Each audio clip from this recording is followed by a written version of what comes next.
আসসালামু আলাইকুম। আবারও চলে আসলাম নতুন একটা ভিডিওতে। আজকের ভিডিওটা হচ্ছে ছোট বাচ্চাদের জামার ডিজাইন। তো প্রথমেই আমি কুচির কাপড়টা একটা সাইড ভেঙে সেলাই করে নিয়েছি। তারপরে হচ্ছে মেশিনের সেলাইটা বড় করে একটা সেলাই করে নিয়েছি। এখন হচ্ছে এখান থেকে আমি সুতার একটা আর আল বের করে টান দিয়ে তারপরে এখানে আমি যে কুচিটা ফালাবো, দেখতেই পাচ্ছেন আমি সুতাটা কিভাবে টেনে তারপরে কুচিটা ফেলে নিলাম। এখন হচ্ছে ঘেরের পাটের সাথে কুচিটা জয়েন করে নিব আমি। এই তো এইভাবে ধরে তারপরে জয়েন করে নিতে হবে, আপনারাও এইভাবে জয়েন করে নেবেন। তো আমার এক সাইড জয়েন করা হয়ে গেছে। এখন হচ্ছে আমি অপর পাশটাও সেম ভাবে জয়েন করে নেব। তো জয়েন করা হয়ে গেছে। এখন হচ্ছে এখানে আমি চাপ সেলাই দিয়ে দিব যাতে ফিনিশিংটা ভালো হয়। তো দুই সাইডে আমি এভাবে চাপ সেলাই দিয়ে নিয়েছি। এখন হচ্ছে যে ঘেরের পাটটা আমি কুচি দিয়ে নিব।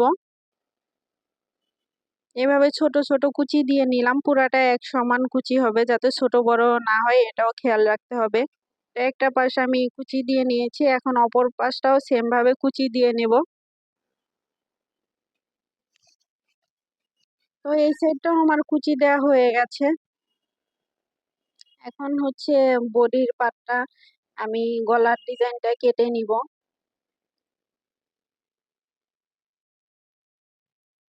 গলার ডিজাইনটা কেটে নিয়ে আমি শোল্ডার সেলাই করে নিচ্ছি। শোল্ডার সেলাই করে এখন হচ্ছে জিপারের সাথে এক্সট্রা একটা কাপড় লাগিয়ে নিব যাতে জিপারটা জয়েন করার পরে না বেরিয়ে থাকে, সেই জন্য। তো একটা সাইডে আমি কাপড় জয়েন করে নিয়েছি, এখন অপর সাইডেও আমি সেম ভাবে কাপড়টা জয়েন করে নেব। নিয়ে বাড়তি কাপড়টা সুন্দর করে কেটে দিব। এখন হচ্ছে আমি বডির পার্টের সাথে জিপারটা জয়েন করে নিব।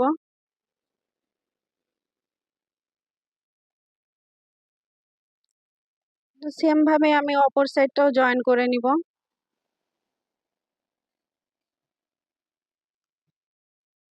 জয়েন করা হয়ে গেছে। এখন হচ্ছে আমি এখানে পাইপিং দিব, সেই জন্য পাইপিনের কাপড়টা এইভাবে আড়াভাবে কেটে নিতে হবে। পাইপিনের কাপড় কখনোই সোজা ভাবে কাটা যাবে না, এভাবে আড়া কেটে নিতে হবে, তাহলে পাইপিংটা সুন্দর আসবে।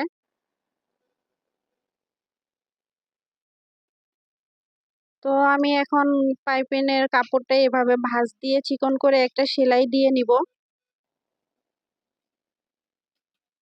তো হয়ে গেছে। এখন হচ্ছে আমি পাইপিংটা জয়েন করে নিব। এভাবে ধরে তারপরে হচ্ছে পাইপিনের কাপড়টা জয়েন করে নিতে হবে।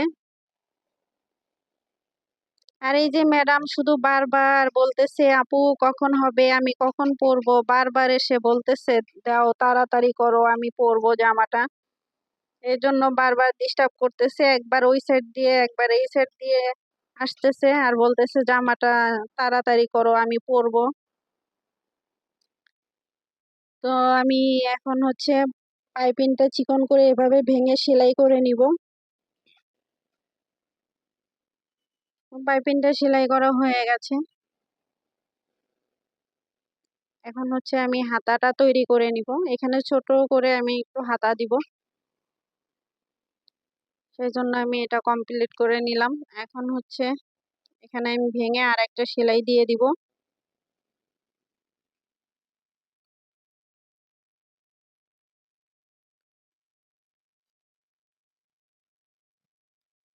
তো হয়ে গেছে। এখন হচ্ছে আমি হাতাটা বাস করে মাঝখানে একটা মার্ক করে নিলাম যাতে এখানে আমি মাঝখানে ধরে তারপরে হাতাটা জয়েন করে নিতে পারি। এই তো হাতাটা আমি জয়েন করে নিলাম। হাতায় অবশ্যই ডাবল সেলাই দিতে হবে, এখানে সিঙ্গেল সেলাই দেয়া যাবে না। তো দুই সাইডেই আমি এভাবে সেলাই করে নিব। তো হয়ে গেছে হাতা জয়েন করা। এখন হচ্ছে আমি বডির মাপ নিয়ে তারপরে হচ্ছে সেলাই করে দিব সাইডটা। তো একটা সাইড আমার কমপ্লিট হয়ে গেছে, এখন অপর সাইডটাও আমি সেম ভাবে মাপ নিয়ে সেলাই করে ফেলবো। তো সাইড সেলাই করা হয়ে গেছে। এখন হচ্ছে ঘেরের পাটটা আমি সাইডটা সেলাই করে নিব।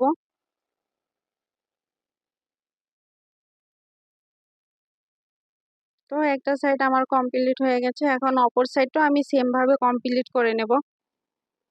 সুতাগুলো অবশ্যই সুন্দর করে কেটে নিতে হবে।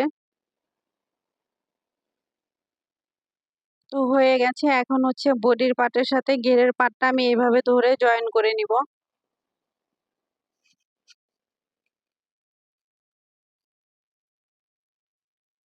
তো জয়েন করা আমার প্রায় হয়ে গেছে। এই তো জামাটা আমার কমপ্লিট হয়ে গেছে।